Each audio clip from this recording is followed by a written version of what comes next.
hermano. ¿A dónde irás sin fe? Debes saber que todo será en vano si no me digas lo que vas a hacer. Yo te pregunto, hermano, si acaso no es verdad que Dios nos dio la vida para amarnos y ni siquiera sabemos perdonar. Hay un amor perdido, busca en tu corazón. Cuando lo encuentres, dáselo a mí. ¿Qué tal? ¿Cómo le va? Aquí estamos en La Puerta Abierta, el tercer programa de este ciclo. Y estamos, bueno, acomodándonos y viendo cómo se ve la escenografía, la nueva escenografía. A mí el obelisco me corta la cabeza en dos, pero bueno, de algo tengo que morir en algún momento, ¿no es cierto? Pero me encanta, por lo menos salimos de esos colores fucsia brillantes que teníamos el año pasado y pienso que bueno, todo cambio es para bien. Y algunos nos han alabado y felicitado, pero en la mayoría hay un silencio sospechoso, como que no les ha gustado mucho la escenografía. Ayer hicimos un programa con Rubén Miller y me han escrito 3, 4 veces al email mío personal. De verdad he tenido tanto trabajo en el día de hoy y terminé teniendo que ir a consolar a una sobrina a la que la sensación de inseguridad la alcanzó. Un chico en una moto con un revólver le robó delante de los 4 hijos al esposo la mochila con todo su trabajo. Yo creo que a esta altura ya uno podría afirmar que no es una sensación la inseguridad, ¿no? Pero no quisiera contradecir al hombre que habla en nombre del gobierno, ¿no? Senador ahora. Qué generosa es esta patria. Así que he tenido mucho trabajo y no he podido contestar los emails. Así que quiero, para todos los que han quedado interesados en el viaje a Israel, que yo voy a liderar en mayo, a ver si pueden poner en el pie de la página, Viaje a Israel, está Rubén Miller, con doble L, Miller 6, hotmail.com. Así que si alguien quedó, esta gente que me escribió, o alguno quedó pensando, bueno, quiero averiguar cómo es esto, si llego, si no llego, si puedo, si no puedo, escríbale a este elegante y cariñoso guía, o no guía, vendedor, más bien es un vendedor, que nos ha ayudado mucho en el viaje anterior y en este viaje. Y tengo conmigo a alguien que es, creo, uno de los invitados que más ha venido a nuestro programa. Mirá vos, el rabino Adrián Hertz. ¿Qué tal, Adrián? Bien, muy bien. Aunque hacía un tiempo que no venía, ¿no? Sí, desde esta época creo. El año pasado. El año pasado, ¿no? Uh-huh. Antes del viaje de ustedes a Israel, claro, que estabas hablando. Es cierto, antes del viaje, fue en abril. Así que claro, unos días antes del viaje. Nos tenías olvidado. No, por favor. No te llamamos. Adrián, una referencia a esto que ha convulsionado el mundo religioso, ¿no es cierto? La elección del cardenal Bergoglio como papa, desde la perspectiva de un rabino judío. No, en lo personal, la comunidad estamos muy, muy contentos, pues siempre fue, y lo hablábamos hace unos instantes, siempre fue muy proclive al diálogo en general entre las religiones. Nosotros estábamos muy contentos. Yo estaba en el auto, en lo personal, y la verdad, después me di cuenta que lo que voy a contar fue una sensación generalizada. Y estaba escuchando en directo, de curiosidad, el nombre. Y la verdad que me corrió un escalofrío y una emoción, y eso que, digamos, yo soy judío, no soy católico, vos lo mismo, pero me corrió una emoción porque dije, va a empezar una nueva era para el mundo, porque conozco la la calidad de persona y veo el trabajo que hizo acá. Sí. Entonces hicimos varios proyectos con él en algunas villas y desde el punto de vista de la comunidad judía, la verdad que estamos muy contentos y muy orgullosos. El otro día vi un reportaje a un rabino que había escrito un libro con él. Sí, él escribió un libro, rabino Abraham Skorka, que es un amigo mío, fue un maestro mío, y yo te comentaba antes que tuve el privilegio de presentar ese libro con Abraham Skorka, el rabino lo escribió, y con él. Ajá. Ellos dos presentaban lo que escribieron y yo era como un poco quien comentaba externamente el libro. Ajá. Y una persona brillante. Yo tengo una anécdota, yo una vez di una charla con él en la Cancillería, los dos solos, sobre el rol de la Iglesia en el Holocausto. Y yo me cuidé en algunas opiniones por respeto. Yo, digamos, soy crítico a la Iglesia en esa época, pero bueno, por respeto, los de hoy no tienen la culpa de lo que pasó en su momento. Y él habló después de mí y me dijo, Rabino, usted fue muy suave.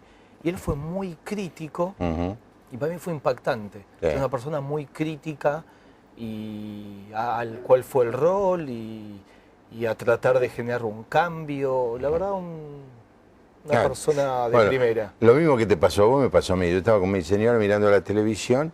¿A quién será? ¿Quién será? Dice Jorge. No agarré bien. Cuando pronunció Bergoglio medio mal. No, una emoción. Sí, bueno, yo le contaba el lunes a la audiencia de la misma relación que tuviste vos, la tuve yo. Y mostré la carta autografiada que él... Bueno, me mandó dos, una escrita a máquina más tarde y en el 2001 me escribió una carta autografiada, manuscrita, por supuesto la firmó él. Sí, yo almorcé con él en noviembre, octubre, así que la verdad estamos mirando con mucha alegría y estos primeros gestos que nos dicen, vaya, si se pudieran copiar.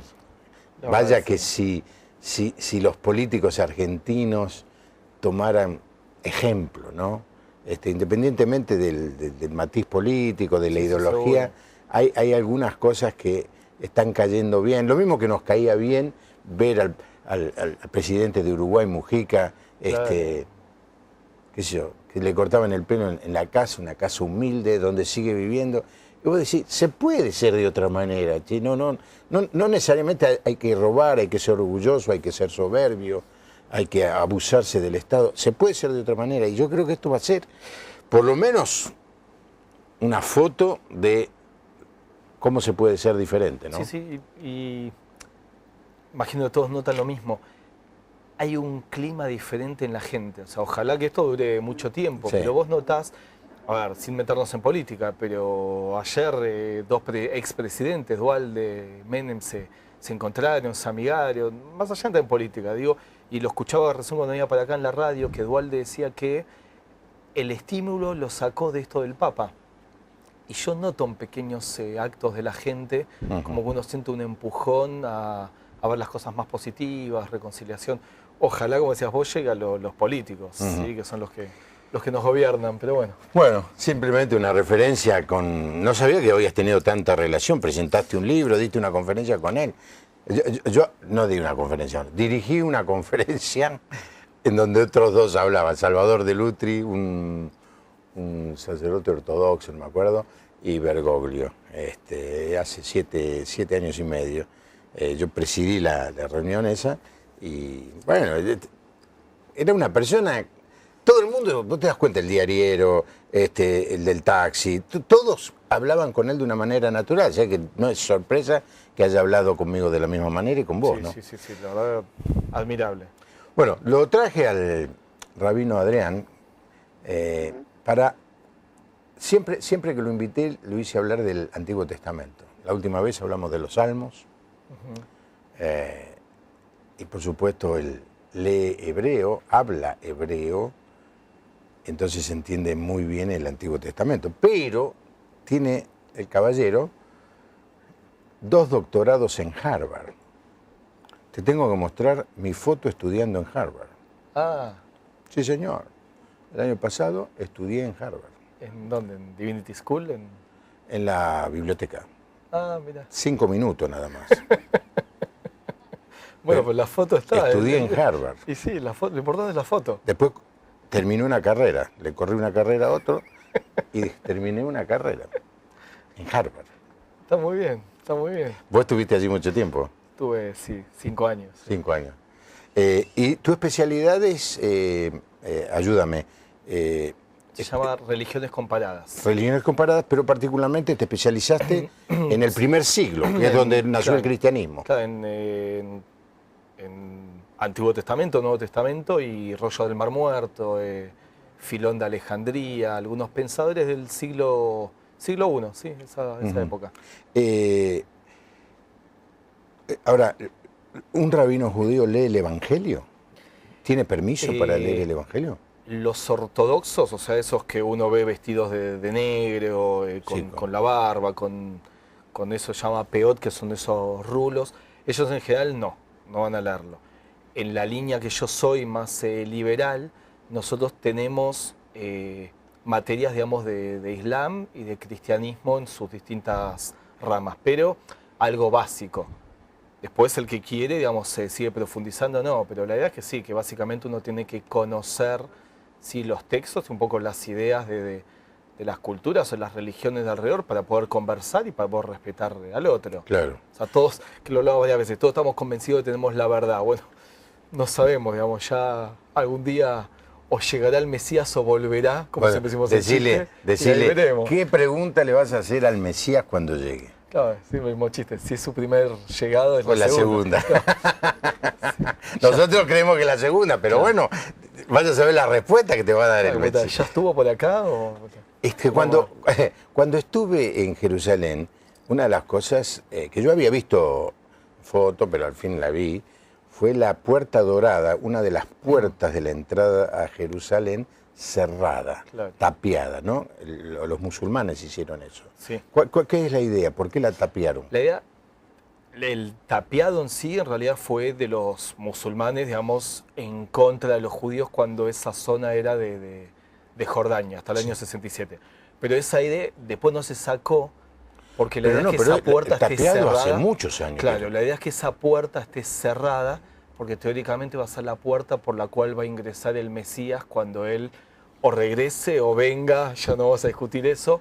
Esa es la puerta por la cual él va a hacer su ingreso a Jerusalén. Entonces esa puerta, lo único que va a poder entrar es él. Esa es la puerta dorada que permanecía cerrada. Después se la tapió por temas políticos, pero aunque hoy se le saque, digamos, los ladrillos o lo que sea, la puerta igual tiene que estar cerrada. La puerta reservada al Mesías. Ah, reservada. No es que Sí, la sí. idea loca es que no, por acá no va a entrar. Dijo que va a entrar por acá, pero nosotros no lo dejamos entrar. Claro, no No es esa la idea. idea es que es reservada a cuando él venga, él teóricamente va a venir con la llave y la va a abrir. Ahora, al pie de esa parte del valle hay muchas tumbas islámicas. ¿Por qué? Eso tiene que ver con toda la política, digamos, los últimos 80 años entre Israel y los pueblos árabes. Porque teóricamente un judío no puede pasar por un cementerio salvo, ya sea judío o no judío, salvo para, digamos, si está yendo obviamente al entierro de un ser querido, si está yendo a visitar una tumba, pero no es un lugar donde uno pasa porque sí. Entonces al poner una tumba ahí es como una forma de decir, impurificamos el ingreso de los judíos por esta zona. Tuvo que ver con esas peleas de te hago tal cosa, tal. Incluso te sumo algo más para el próximo viaje, esperemos que pueda ir mucha gente. Eso mismo, al fondo hay como un hotel, hay una zona muy linda que se hizo con los pedazos de mármol de un cementerio judío que había ahí. O sea, los pedazos de mármol que están ahí tienen que ver con cosas interesantes, porque tienen que ver con estas discusiones que hay hoy en día entre las religiones. Del lado de Getsemaní Sí. hay muchas tumbas judías. Porque los judíos dicen que cuestan fortunas tener una tumba, digamos, donde termina el Monte de los Olivos, que es Getsemaní. Claro. Toda la zona esa, cuanto uno más cerca está de la ciudad antigua de Jerusalén, como que es un honor, un privilegio más importante. Entonces, ese es el cementerio que tiene 2500 años. O sea, ahí hay tumbas que tienen, se calcula esa época. Entonces como que es una zona de privilegio.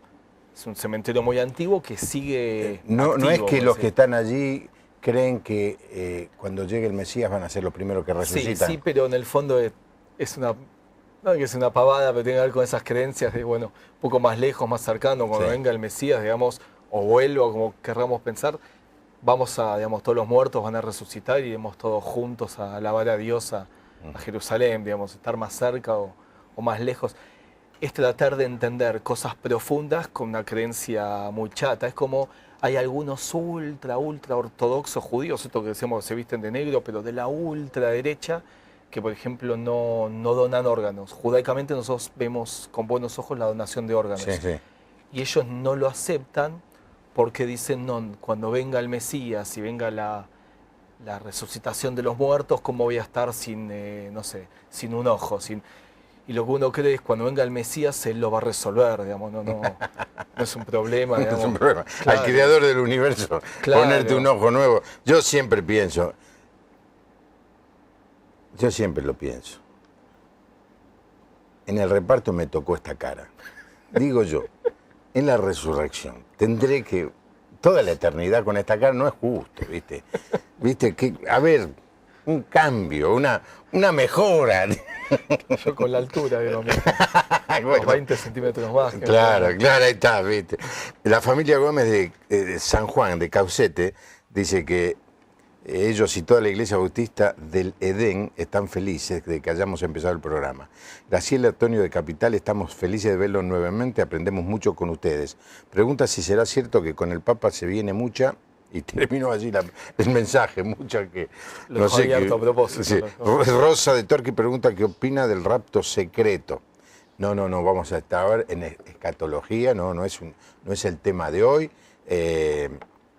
Pero bueno, llámenos 4568-6452, 4568-6667, los teléfonos de nuestro programa. Luego aparece allí en la gráfica del programa un teléfono celular donde con más facilidad y más económicamente se pueden enviar mensajes. Lo cierto es que los que están trabajando atendiendo el teléfono, atienden el teléfono y esos mensajes llegan seguro. Los de los mensajes de texto son tantos que me escriben los que pueden. Esa es nuestra rigurosa verdad.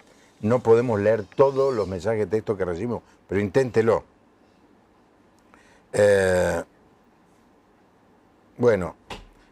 Dice, bueno, no sé quién lo dice, así que no lo voy a leer. Bueno, lo leo. Alguien estaba contento con la venida del Papa, pero al escucharlo hablar de la Virgen María y de los santos, dice como que no coincide mucho. Obviamente, los cristianos evangélicos diferimos con la Iglesia Católica, entre otros puntos, muchos puntos, pero entre otros puntos, con la veneración que llega en algunos casos a ser adoración a la Virgen María y a los santos, y la oración a ellos como intermediarios. Ese es un punto de discrepancia. No sé cómo se puede llegar a solucionar. Esta es la verdad, esta es la diferencia. Pero bueno. Recuerdo una vez que estuvimos juntos en una iglesia católica y que vos me comentabas justamente eso, que te chocaba un poco. Sí, sí, cuando El 25 de mayo, el bicentenario, que hicimos claro. una reunión con el sacerdote católico aquí de Floresta. Sí. Claro, y me acuerdo que me comentabas eso, pero hay que entenderlo cada uno de su lugar. Yo decía antes, yo judío, digamos, tampoco creo, digamos, en el Papa. Me parece que es una persona que tiene mucho para aportar, lo que comentamos antes. 1.200 millones de católicos no es un número menor, claro. Bueno, vamos a entrar en tema, ¿qué te parece? Yo quería, Adrián, explorar tu mirada de algunas parábolas que Jesús dijo, enseñó, desde la perspectiva de un rabino judío.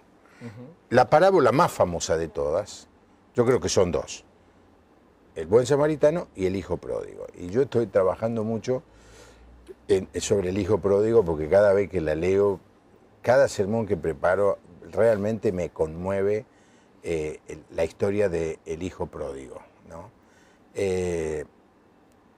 Bueno, vos la estuviste leyendo y Sí, la conocés. la conozco, digamos, la releía. Primero, desde el punto de vista judío en general, lo que uno ve acá son la técnica de interpretación que tenían los rabinos de esta época. O sea, primero cuando uno lee, y obviamente lo que digo es con respeto, uno ve la formación judía que tenía Jesús en su momento. Sí, claro. Porque uno lee esto y dice, está haciendo exégesis hermenéutica como hacían los rabinos de esa época, que era tratar de enseñar cosas profundas por medio de una parábola aparentemente simple, pero que no lo es. Entonces yo, por ejemplo, cuando leo este tipo de textos, lo leo como lo lee la tradición judía, tratando de entender, bueno, a ver, ¿a quién se refiere con el hijo menor? ¿A quién se refiere con el hijo mayor?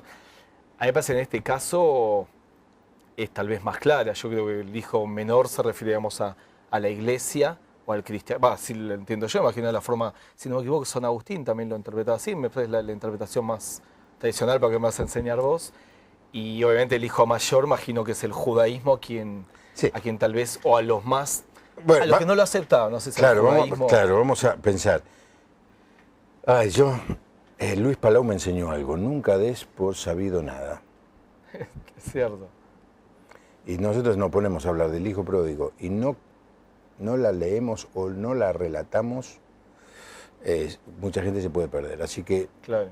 déjame que yo la cuente un poquito. Sí, seguro. Jesús estaba hablando con unas personas, líderes religiosos, fariseos y saduceos, que lo estaban mirando con mucha sospecha porque él se juntaba con la gente pobre. Era un rabino, iba a la casa de los cobradores de impuestos. Iba un rabino y se dejaba tocar por una mujer. Entonces era un rabino y hacía milagros los sábados. Esto mirado Claro, muy sí, mal. sí, sí. Entonces él cuenta 3 historias en Lucas capítulo 15, una de la oveja perdida, y luego otra de una moneda perdida, y digamos la obra monumental es esta historia que se llama El hijo pródigo, pero cuando uno la lee mucho, lo que haya es un padre amante, en todo caso 2 hijos perdidos. La parábola hoy se tendría que llamar, yo creo, de los 2 hijos perdidos. Uno de ellos, de una manera prepotente y que no es entendible, porque no era esa la costumbre ni la cultura, le pide al padre la herencia antes que el padre se muera. Era un acto de grosería. La segunda cosa extraña de la parábola es que el padre consiente en esto y le da la herencia. El muchacho la mal vende rápido, la expresión es que la mal vende rápido, hace plata rápido. Cuando uno vende rápido una cosa es que la vende mucho más barata de lo que es, porque se quiere ir y se va. Durante toda esta escena, el hermano mayor, mutis en el foro, ni lo defendió al padre, ni lo exhortó al hermano, nada, no existe. Ahí. El muchacho se va y dice que se malgastó el dinero. Y cayó en picada. En un momento hubo hambre, y cuando había hambre la gente en esa época no comía de lo que podía. En algunos casos, como en el sitio de Jerusalén que narra Lamentaciones, se comían a los recién nacidos. Claro, sí, sí. Y entonces él va a lo último que un judío podía ir, y era cuidar cerdos. Y aún no le dejaban comer el algarrobo, no sé, la chaucha que le tiraban a los cerdos. Al piso, peor que eso, imposible. Entonces dice, pero en la casa de mi padre hay gente que trabaja y come mejor que yo. Voy a ir a la casa de mi padre y le voy a pedir que me acepte como uno de los jornaleros, es decir, los que trabajan por día. Por lo menos no me voy a morir de hambre. Cuando vuelve, el padre lo ve, sale corriendo, acto absolutamente extraño, pero no quiero interpretarla yo, quiero que la interprete mi amigo el rabino Adrián, y lo abraza y le da la dignidad de hijo, le pone un vestido nuevo, anillo en el dedo y sandalia en su pie, cada cosa tiene su simbolismo, y hace una fiesta, y mata una vaca si mata una vaca de ese tipo era para una fiesta entre 100 y 200 personas. Y llama a la orquesta, y la orquesta entra en la casa, o sea que la casa es un lugar grande. Claro. Los pibes chiquitos, los jovencitos, estos estaban afuera de la fiesta, no tenían lugar, andaban jorobando alrededor de la parrilla. Cuando el hermano mayor viene y dice, ¿qué pasa acá? Hay una fiesta. ¿Por qué? ¿Tu hermano volvió? ¿Cómo mi hermano volvió? Y entonces dice, se agarra una bronca, tipo. ¿Cómo? Me quedé trabajando y nunca pude hacer una fiesta con mis amigos. No dice, nunca pude hacer una fiesta con mi papá, ni con mi hermano, no. Con mis amigos, no la pude hacer. Y este hermano le hace una fiesta, no puede ser. Y el padre hace una cosa increíble. Imagínense, la fiesta era para el padre, no era para el hijo que volvió. Era celebrar que el padre había recuperado un hijo. Y en medio de la fiesta, recibiendo las felicitaciones de 200 personas, el padre se para, perdóname muchacho, tengo que hacer algo. Y sale a buscar al hermano y le dice, pero si yo te di todo, dice. Pero este se la gastó con prostituta. Es una interpretación del hermano y es posible que sea cierto. A él le das eso y a mí no me da nada. Pero entra, le dice el padre lo fue a buscar. Y ahí termina la historia, tremenda. Sí, sí. La gran pregunta es, ¿entró el hermano mayor? Bueno, vamos a interpretarla. Dale. Atención, graben, pongan los grabadores. El rabino Adrián Hertz interpreta la parábola del hijo pródigo. No, en principio para mí es un texto precioso. Yo lo que quisiera hacer es sacarlo de la época histórica. Porque yo creo que tiene una interpretación histórica, pero tal vez es más complicada porque tiene que ver con sectores que hay críticas. Yo creo que hay claramente críticas a ciertos sectores del judaísmo de esa época. Sí, claro. Hay, sacarla, después podemos volver. A mí lo que me gusta cuando leo estos textos, tratar de ver qué nos enseña hoy en día. Y para mí hay un montón de mensajes que es apasionante, ¿da? Para un montón de clases, charlas, debates. Primero me parece que uno ve acá el padre, digamos, por un lado, lo podemos entender como un padre general, como Dios, como un montón de factores donde siempre perdona. O sea, uno como papá, vos sos papá, uno a sus hijos, y me parece que es el rol un poco de eso, es educarlos, es a veces ponerle un límite, pero uno es papá y el rol de uno es siempre recibirlos con los brazos abiertos, hagan lo que hagan, que esto no quiere decir que pues uno no los juzgue, no los eduque, no se enoje o algo por el estilo. Y yo creo que por eso acá también el padre, yo creo, a ver, para hacerlo más general, yo creo que es un ejemplo de una familia moderna. Y a mí me parece, y que lo va a hacer siempre. Esto me parece que lo es brillante de estos textos.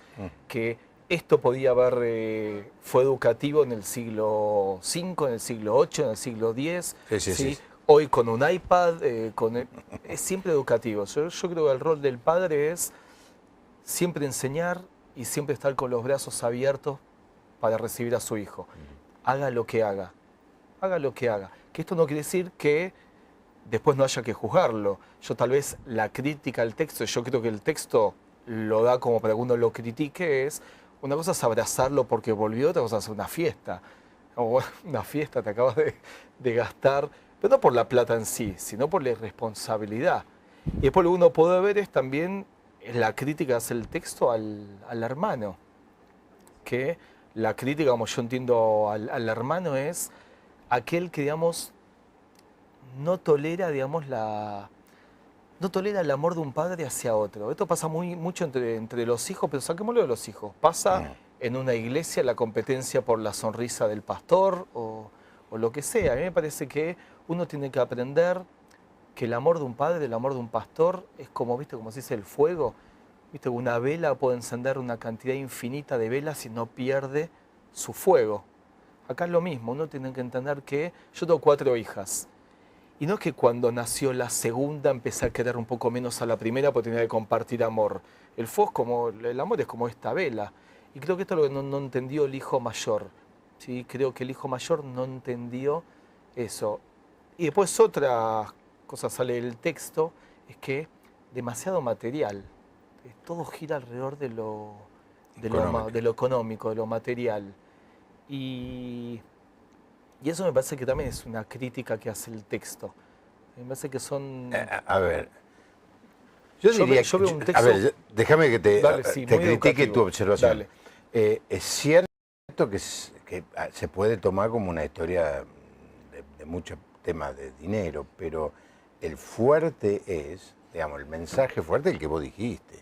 El padre tiene una actitud de misericordia para con el hijo Con los dos hijos. que se fue, como con el otro hijo, Claro. al que salió a buscar en medio de la fiesta. No importa la actitud que tomó cada uno de los hijos, que él igual tiene el corazón abierto. Y eso me parece impactante desde, obviamente, el Padre de todos nosotros, Ahora, de Dios. vos como judío, ¿vos crees que Dios tiene esa actitud con Sí, los sí. hombres? A veces demasiado, a veces hasta es demasiado misericordioso con nosotros.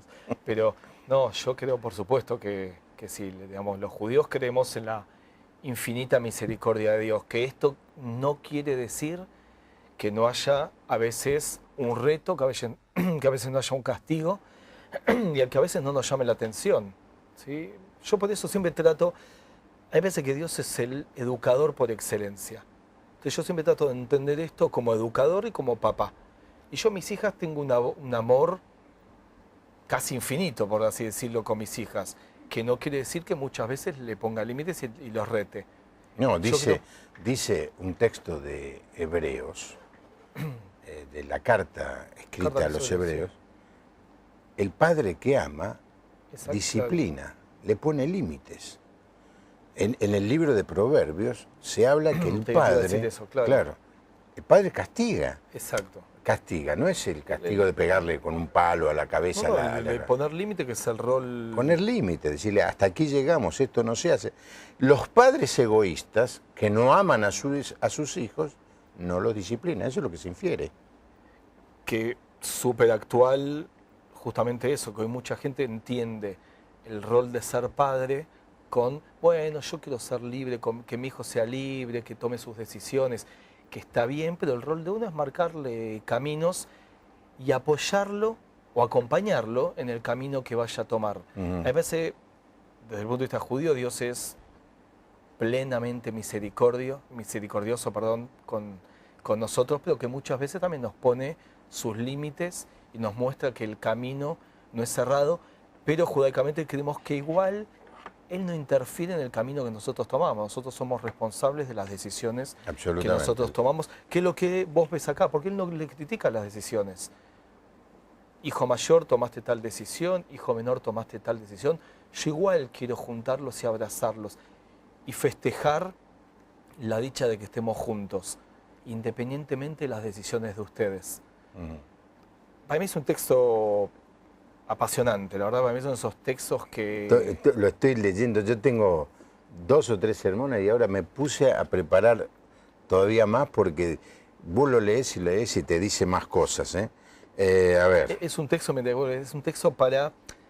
Pues estamos analizando en general, pero es para ir versículo por versículo, porque ¿viste vos? Cada cosa tiene un simbolismo que es impactante. Para mí es un texto ahora apasionante. volviendo a la época del primer siglo, era impensado que un padre le dé la herencia antes de morirse. No, no existía, no.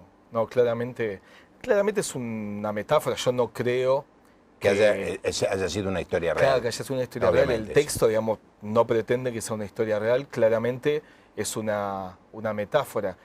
Pero una metáfora donde muestra muchas cosas de eso. Que Dios nos está dando por adelantado la herencia, y no tengo duda que son Es la vida, la vida, el exacto. tiempo. La vida, la belleza de este mundo, la alegría, el poder compartir con personas que uno quiere. Además que muchas veces, como dice la metáfora, la malgastamos y la desperdiciamos y Dios nos vuelve a dar otra oportunidad. Qué grande. Y lo seguimos desperdiciando y nos vuelve a dar otra oportunidad. La verdad que eso es Bueno, impactante. Y déjame a veces que- estamos del otro lado. A veces somos el hijo mayor, que claro. nos enojamos. ¿Por qué le diste una oportunidad a Adrián? Claro. Mira lo que hace Claro. y le va bien. Claro, mira ese tipo, mide 1,90 y nosotros no pasamos. Y yo un 85 nada más. Da. Te hago parar, te hago parar. No, por favor, por favor. Bueno, buenas noches, hermoso programa de Caucete. Susi Santa Fe, si vamos a ser discriminados, todo lo contrario, por esto del Papa, no, al contrario, yo no creo eso. Llamaron Roberto y María de Merlo, están felices de ver el programa nuevamente. Dice Rosa y Ramón del Charata, Chaco, que el programa está muy interesante. Nino San Nicolás dice que está interesante. Mi hermano, ¿podría orientarnos con el tema del Papa Negro? No. ¿Vos sabés algo de esto? No, escuché, pero no sé nada, escuché esto de que el próximo Papa iba a ser negro, pero son... No tengo idea. La verdad no lo Julia de conozco. América, Rivadavia, provincia de Buenos Aires, saluda y dice que el programa de Dios le llega al corazón. Dice, porque hace mucho tiempo dejó de asistir a la iglesia. Julia, vuelvo a que Dios incondicionalmente la recibe. Como al hijo. Como el hijo. Como al hijo. ¿sabes? Y si la iglesia no la recibe incondicionalmente, cambia de iglesia. No es una iglesia cristiana. ¿Está claro? Ahora voy a ser un poquito duro. Digamos, el Señor habló del hijo mayor mirándolos a la cara a esos fariseos y saduceos que lo criticaban a Jesús por juntarse con la escoria de la sociedad. Claro. ¿Es cierto? Sí. Cuando ustedes hablan de hipocresía, dicen, ¿este es un fariseo? No. No. Nosotros lo usamos casi como sinónimo. En la sociedad se utiliza como Sí, sinónimo. lo escuché muchas veces. El judaísmo, digamos, 2 minutos para entender. El judaísmo de esta época está dividido en muchos sectores. Los fariseos, los saduceos, los esenios que van a ser los de los rollos del Mar Muerto, los celotes. Hay toda una sumatoria de grupos. ¿Sí? El judaísmo que conocemos hoy en día va a ser el desarrollo de los fariseos, pero no de estos. Porque este sector, estas opiniones de los fariseos, cada grupo a la vez estaba dividido en sectores. Los fariseos tenían distintos grupos. El judaísmo que conocemos hoy en día es el desarrollo de un sector de los fariseos que critican esto mismo que critica Jesús. O sea, nosotros también somos críticos, o sea, el judaísmo que se oficializó y que quedó, del cual después escribe un libro que se llama el Talmud, que es el desarrollo del judaísmo hasta el día de hoy, somos muy críticos a estas cosas. O sea que estamos de acuerdo con este tipo de críticas. O sea, nosotros también vemos en Jesús esto de ir obviamente al necesitado como algo muy válido. Entonces, por eso yo decía, acá hay una crítica claramente histórica, digamos, en su momento, donde el hijo mayor, obviamente, para mí tiene que ver con los fariseos de esa época, con un sector tal vez más de los fariseos, los que tenían el poder, los saduceos, que eran los que estaban alrededor del templo, aquellos que, de nuevo, uno lo puede llevar hoy en día, aquellos políticos, si no me meto en política argentina, sino en política en general, aquellos políticos que están llenando los bolsillos y que tienen discursos en pro del pueblo, pero todo lo que hacen es en contra del pueblo. Y esa es la gran crítica de él. O sea, para mí lo impactante de este texto es que uno lo puede estudiar en su contexto histórico, que fue revolucionario, y que el texto sigue siendo vigente, pues esto sería un libro de historia. Y esto no es un libro de historia, esto es un libro educativo, por supuesto religioso, pero más allá de lo religioso, es un libro educativo de primera línea del siglo XXI, eso es lo que es impactante. Es el libro más leído, el libro más publicado, el libro más traducido, el libro que ha influenciado a más personas en la historia de la humanidad. A veces me sorprende escuchar comentarios de personas que critican a la Biblia y no la leyeron. La gran mayoría. Es decir, ¿cómo podés criticar, decir que no tiene valor, que es un libro antiguo, si no te tomaste el trabajo de leer? Y lo extraordinario es que cualquier persona que se lo pone a leer queda impactado. Mira, yo siempre digo, mucha gente se escuda en él, no, yo soy o ateo, nosotros le decimos laico. Ustedes también es más en el catolicismo, que laico es la congregación. Sí, no, miembro, sí. Clérigos y laicos, eso, pero se usa poco esa expresión Claro, en el ámbito nosotros evangélico. en el judaísmo no, digamos, laico es aquel que no se acerca al judaísmo en general. Nosotros siempre decimos que muchas veces aquella persona que se llama atea, muchas veces no es un ateo, es un desconocedor del texto. O mucha gente se quiere escudar en un ateísmo y decir, no, yo no creo en Dios, no creo en todo esto, cuando en realidad no es que no crees, no lo conoces, nunca te sentaste a leerlo como para después poder decidir si sí o no. Sí o no. Claro. Y ahí mucha gente se escuda en el ateísmo cuando en realidad lo que Es está un desnudando es ignorante. una ignorancia, un Exacto. desconocimiento. Por el texto es impactante. Jorge de Rosario pregunta, ¿qué es el Talmud para vos? El Talmud, justo lo que estamos explicando, no sé si lo preguntó después que yo lo dije o No, antes. pero explícalo porque es muy importante. El Talmud son los lentes con los cuales los judíos leemos el texto bíblico. Porque en esta época había muchos judaísmos, por así llamar. Cada sector, cada grupo tenía, digamos, estaban convencidos de que tenían el judaísmo válido. La visión judía, por ejemplo, actual del cristianismo de esta época es que el cristianismo era un judaísmo más de esa época, porque la separación del cristianismo del judaísmo lleva 200 años después. Entonces había muchos judaísmos. Los fariseos tenían una lectura, los saduceos otra, como dijimos, los esenios. Cada sector, y el cristianismo naciente también, cada sector tenía una lectura distinta. Un grupo de los fariseos, no exactamente el que está acá, llevan el mismo nombre, pero te das cuenta que no eran estos porque surgen como una crítica a este grupo, empiezan a interpretar este texto y eso lo escriben. Lo van escribiendo, y esos textos es lo que es el Talmud. Y el Talmud es básicamente un libro enorme, es la Biblia por 30 en su... ¿Así? ¿En un tamaño? Sí, es muy largo, donde ahí está prácticamente los principios de la ley judía, de la filosofía judía, del pensamiento, es la base del judaísmo. Sí, esto ya te lo dije alguna vez, Adrián. Una de las cosas que yo veo cuando vos venís es que yo te pregunto un pasaje y vos te referís al Talmud. Es decir, como dijo el maestro tal, como dijo el rabino tal, que alguna vez te dice, bueno, pero vos qué pensás, Claro, y que a vos te cuesta mucho, me dijiste la otra vez, porque, digamos, es muy fuerte la impronta del Talmud en tu desarrollo intelectual. Claro, exacto, porque como te decía, son los lentes con los cuales los judíos vemos el mundo, que después se desarrolló. El Talmud va del siglo II al siglo VI, el texto. Pero después, uno cuando estudia para rabino, lo que hace es tu interpretación moderna de esos textos. Hay cosas que no existía, hablamos antes de donación de órganos. Bueno, no existía la donación de órganos, pero uno en base a textos que va leyendo, ¿sí?, va armando su propio pensamiento en base a eso. Lo que uno no puede hacer es contradecir al Talmud. O sea, contradecir al Talmud sería estar fuera de los límites del pensamiento judío. Es un texto muy, muy amplio. Y eso básicamente... Y que salvo la creencia de Jesús como Mesías, no difiere mucho en su ideología, muchas cosas de lo que es el Nuevo Testamento. Fue un texto que se escribe en la misma época que se va desarrollando el Nuevo Testamento con un espíritu muy parecido. La gran diferencia de estos fariseos más de izquierda, no sé cómo llamarlo, con el Nuevo Testamento era simplemente en la creencia en Jesús como Mesías o no. Después, con el correr de los siglos, empiezan a nacer o se generan otras diferencias. Pero no es muy distinto, y con, digamos, los evangélicos es mucho más cerca, porque, digamos, toda la idea que hablamos antes de María, el Papa, las imágenes. Las imágenes, todos esos son desarrollos posteriores.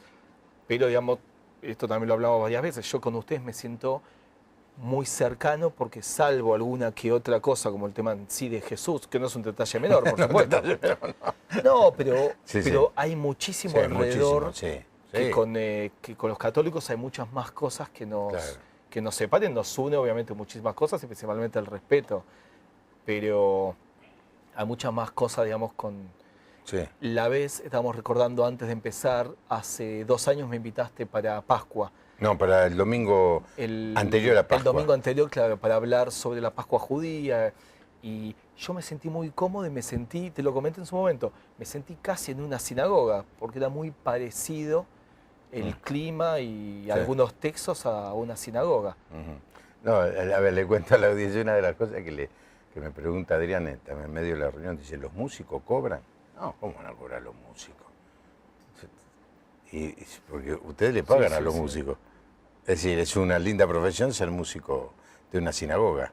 Y sí, digamos, yo algo que estoy admirado y te lo cuento siempre, bueno, ahora no se ve, están acá atrás de cámara, pero de todo el trabajo de voluntarios que tienen ustedes. Nosotros también tenemos, pero tengo que ser honesto, no tenemos, digamos, el voluntariado que ustedes tienen es admirable.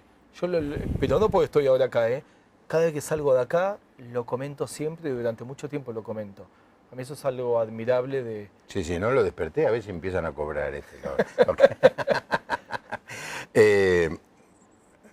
Esther de Hurlingham está feliz, dice que siempre aprende cuando viene el rabino.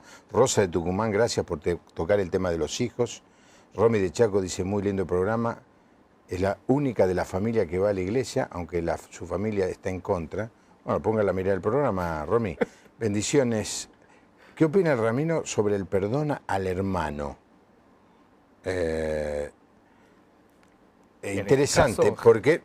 No, porque, a ver, se entrelee en la parábola que el hermano mayor no lo perdona al hermano, al menor, ¿no? ¿Y cuál es la enseñanza que trae un rabino de este pasaje? Claro. O sea, nosotros tenemos un día específico que es el Día del Perdón, que es uno de los días más sagrados del año judío. Y el Día del Perdón, que tiene que ver con esto, tiene dos aristas, por así decir. Judaicamente es muy importante, ¿sí?, pedir perdón. Porque uno con el perdón se libera, pero lo más importante es aprender a tener la capacidad de perdonar. Eso que es lo que yo veo que acá el hermano mayor no tiene y que la realidad muchas veces nos cuesta a la mayoría de nosotros. El Día del Perdón es el día donde uno tiene que perdonar, tiene que pedir perdón y tiene que aprender a tener la capacidad de perdonar, que es una de las cosas que yo creo que si los seres humanos tuviéramos la capacidad de perdonar, no solo de pedir perdón, de perdonar, yo creo que el mundo sería muy diferente. Es una cosa que más nos cuesta. Cuando alguien te falló de verdad, ¿no? Cuando alguien te pisó en el colectivo, decís, uy, perdón. No, herida fuerte. Alguien que te engañó, produjo dolor. Claro, alguien que te lastimó, tener la capacidad de perdonar, que no quiere decir olvidar. Judaicamente se cree que cuando alguien te lastima es una herida. El perdón no es que la herida se cerró y la olvidaste, sino que el perdón es aprender a convivir con la herida. La herida va a estar siempre y la relación no va a ser la misma porque está la herida. El uno tiene la capacidad de volver la relación como siempre y borrar las heridas, digamos, creemos que es Dios que lo lastimamos cotidianamente como del texto y Él nos perdona. Pero los seres humanos debemos tener la capacidad de aprender a convivir con esa herida. Bueno, mira, es muy difícil. Me dejás, como diría, un penal sin arquero. Vale, me tengo que promocionar. Ahí está, lapuertaabierta.org. El domingo prediqué sobre el perdón. El domingo prediqué sobre el perdón. En el transcurso de las últimas semanas me encontré con gente enredada en esta incapacidad de no poder perdonar. Y el perdón no tiene nada que ver con el otro, yo decía. El perdón tiene que ver con vos. Con uno mismo. El otro quizás no merezca el perdón. El otro quizás ya se murió. Pero vos tenés que decidir si vas a llevar el rencor como una mochila muy pesada en tu vida o si vas a ser capaz de dejarla. La palabra perdón en griego es dejar, liberar. Es renunciar a cobrar la deuda. Cuando Jesús enseñó... No, pero si se lo explico, usted no va a escuchar todo el sermón. Lapuertaabierta.org, el domingo pasado hablé sobre el perdón. Y si hay algo que la gente tiene que aprender es a perdonar. Cuando uno ve cosas de todos los días, digamos, la verdad es padres con hijos que no se hablan, hermanos, para mí es un dolor terrible y cuesta mucho perdonar, hay que ser honesto, pero uno tiene que educarse a perdonar porque decís vos, te libera, un perdón sincero, obviamente, te libera. Cuando uno camina por la vida, debe liberar a que le ofendió y cuando lo libera descubra que el que estaba preso era uno mismo.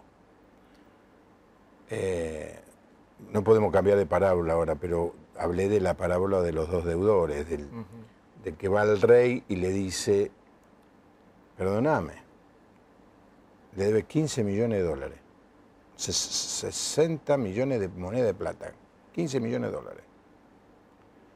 Y el rey lo perdona. Y sale a la calle y se encuentra con uno que le debía a él 100 monedas de plata, 25 dólares. Y él no perdona. Claro. Entonces, le va mal y queda preso. ¿Y quién es el que quedó preso? El que no perdonó. Siempre el que no perdona queda atrapado en una jaula, en una celda que le hace vivir una vida infeliz, de zozobra.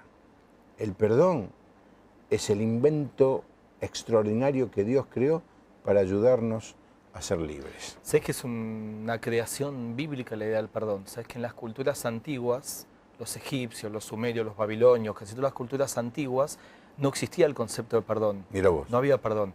Y el perdón es un Que era concepto... venganza. Claro. Ahora, ¿cuántas el perdón veces es hay un que concepto- perdonar? Judaicamente no hay límite para perdonar. Pero Lo que pasa cuando Pedro le pregunta, sí. los judíos, los rabinos decían que es 3 veces por día. 3 veces es lo que uno tiene la obligación de pedirle perdón al otro, y si el otro no te perdona ninguna de las 3, es como que judaicamente se dice, date por perdonado, porque ahora, digamos, como si vos, la mochila la tiene el otro, que no tiene la capacidad de perdonarte. Pero de perdonar uno, de pedir perdón, es infinito, uno siempre lo tiene que hacer. Ujú. Es una sensación De liberación. preciosa. Te sacás ¿no? la mochila. Y sí. Bueno, Cristina y Juan José de Castelli nos saludan desde San Nicolás, no sé quién, Germán de Quilmes, si estamos a favor o en contra del Papa. ¿Cómo vamos a estar en contra? Estamos a favor, pero con una actitud, obviamente no somos católicos, pero estamos más que contentos. Regino de Ingeniero Juárez, provincia de Formosa, está mirando el programa, está muy contento. Mariel de San Justo, muy lindo programa. Víctor de Correa de Empalme, dice que el programa está muy bueno. Bueno, después vamos a tener que corregir algunas de estos mensajes porque de golpe se cortan y yo invento la palabra y de golpe estaré inventando bien. Pero muchísimas gracias a todos los que nos están llamando y nos enriquecen, ¿viste? Porque uno está acá y nos pasa que hay un grupo de gente trabajando detrás, pero estamos charlando como si estuviéramos solos, sí, pero no estamos solos. No, ya me di cuenta. Adrián, cuando vos lees el Nuevo Testamento y ves la persona de Jesús, ¿qué cosquilla te hace? La de un gran maestro, un carismático, o sea, lo digo entero, pues lo describo claramente, pero porque tiene que ver con esta idea que te decía de qué es lo que nos diferencia. O sea, no veo obviamente en Jesús el Hijo de Dios o el Mesías, pero sacando eso, veo de una persona impactante. ¿Por qué no lo ves? Porque contradice lo que el judío naturalmente piensa que el Mesías va a ser. Claro. Como siempre decimos, es el punto, digamos, que nos diferencia. Vos tenés unos lentes psicológicos para leer el texto y yo tengo otros que nos los van poniendo cuando uno vamos naciendo. O sea, la creencia judía es que el Mesías todavía no llegó. Pero cuando venga, ¿cómo va a ser? ¿Un Mesías de poder, de autoridad, de dominio? No, sabes que no hay una idea, porque todas estas ideas, como no hay una sola idea, otro es un tema que yo en su momento investigué en el cristianismo en general, sobre cómo va a ser, digamos, la parucía, o sea, cómo va a ser el regreso de Jesús. En el judaísmo hay ideas de una persona, de una era, de un Mesías, sistema. de un sistema. No hay una idea, porque cuanto más cerrado es el tema, o sea, cuanto menos conocimiento hay del tema, más da para que la gente vaya desarrollando distintas filosofías. Judaicamente creemos profundamente en un Mesías que llegará en cualquier momento y nos va a redimir a todos. Vos, Adrián. Yo creo más en una era. Yo no creo tanto en una persona, sino yo creo en una era que inclusive yo creo que ya está preparada. Creo que simplemente nos está esperando a nosotros que hagamos el esfuerzo para muchos traerla. dicen que comenzará esa era o en esa era se reconstruir el templo. ¿Vos pensás eso? No. Que hay muchos judíos que lo creen. No, yo no. Creo en lo personal que es un retroceso la idea del templo porque es matar animales. Yo creo, digamos, que fue un momento histórico donde la forma de contactarse con Dios era el sacrificio. Después se transformó eso en el sacrificio de palabra que tiene que ver con la plegaria. Yo creo que sería un retroceso que yo tenga que matar a un animal para agradecerle a Dios o para entrar en contacto con Dios. Fue un momento, digamos, que cumplió su historia. Yo lo que creo, ahí vos me hablabas del Talmud antes, hay un lugar en el Talmud muy lindo que dice, ¿a quién está esperando el Mesías que no llega? Y la respuesta es, te está esperando a vos. O sea, la idea judía, como yo la entiendo, es que nosotros tenemos que ser los generadores de que esta época llegue, ¿sí? Perdonando, con todo lo que estábamos comentando antes. Tiene que ver con nuestro trabajo, la generación digamos, de las condiciones para que esta época llegue. Yo creo, por supuesto, tiene que haber una parte de Dios, pero yo creo que la parte de Dios ya está ahí, está en stand-by, no somos en inglés, está esperándonos. El tema es que nuestra parte todavía no tiene las condiciones para recibir esa era mesiánica como yo la entiendo. Y las condiciones serían un sistema de igualdad entre los hombres, de paz mundial, de justicia y de equidad. Sí, yo creo... Estamos también, lejos, ¿eh? Y por desgracia sí, tal vez no, mira, no tan idílico, pero ¿sabes? En lo simple que hablamos antes, simple pero impactante, tener la capacidad de perdonar. Yo estoy convencido que eso, yo insisto mucho en el perdón también. Yo creo que tener la capacidad, pedir perdón como hablamos antes es muy difícil, pero la capacidad de perdonar, no solo al otro, a uno mismo, porque nosotros también somos muy estrictos con nosotros cuando cometes un error de verdad, esos que te quitan el sueño, que te carcomen la conciencia, bueno, está bueno que te carcoma la conciencia porque es una señal de me equivoqué y me arrepiento, y tengo que ver cómo puedo resarcir lo que hice. Me dejó aquí picando un tema penal interesante. Un día hablar del tema de la conciencia. Porque hay gente que piensa que no existe la conciencia. Pero a mí, cuando me porto mal...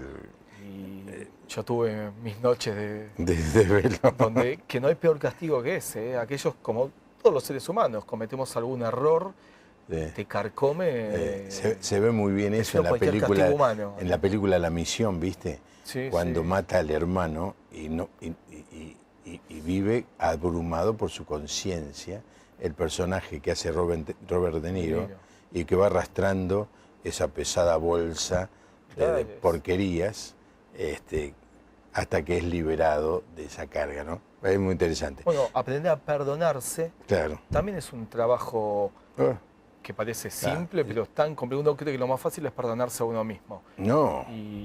Uno, ¿sabe qué pasa? Es que quien no se perdona a uno mismo se cree que es más santo que Dios. Dios me perdona y yo no me perdono a mí mismo. ¿Qué quiere decir? Que Dios es de poca monta, un Dios misericordioso que me perdona, pero yo no me perdono a mí mismo. Es un acto de arrogancia y de egoísmo. Soberbia, Bueno, leo los últimos mensajes. María de Santa Fe, todos dicen que están contentos. Víctor Correa, Cristina Marchek de Sáenz Peña debe ser, Carlos Gerabi de Santa Fe, Aide Yolanda de San Juan, Caucete. Mira, varios mensajes de Caucete. Tenemos que ir a Caucete. Sí, bueno, no sé si sigue habiendo terremoto, pero que hay buen vino ahí. Ah, sí. Así que invítennos, hacemos un programa. El rabino Adrián Ert, ¿sabés qué? Me gusta, para que te quede claro, voy a confesar, me gusta el blanco, dulce y espumante. Para empezar, ¿no? Porque todos te ven, Malbec, no. El de las mujeres te gusta. Sí, ese. Bueno, ¿qué va a hacer? Yo te acompaño. Gracias, Adrián. No, a vos. Un gustazo, che. A vos y a toda tu gente que te sigue, la verdad que... ¿Cuándo empieza la Pascua de ustedes? El lunes a la noche que viene. El lunes a la noche. Próximo lunes. Sí, me dijeron, tienen 12 días feriado, ¿no? Claro, entre los feriados nacionales y... Sí, feriado, la Pascua de ustedes. Después la Pascua cristiana y después lunes y martes, lunes, martes los feriados. ¿Te vas a Miami? ¿A dónde vas? No. ¿Con 4 hijas? Me quedo, aparte con el 20% ahora. No. Bueno, gracias, Adrián. No, a ustedes. Espero que les haya gustado el programa. A mí me encanta tenerlo, Adrián, porque podemos hablar con total libertad. Obviamente está claro cuáles son nuestras diferencias, pero tantas cosas que tenemos en común. Más nosotros los cristianos que tenemos a la fe judía como la madre. Nuestro Salvador fue judío. Vaya si tenemos que admirar y amar a este pueblo. Nos encontramos mañana. Es otro tema, otra cosa, ni sé qué es, pero espero que sea interesante también. Hasta mañana. Que tenga una buena noche y que Dios le bendiga.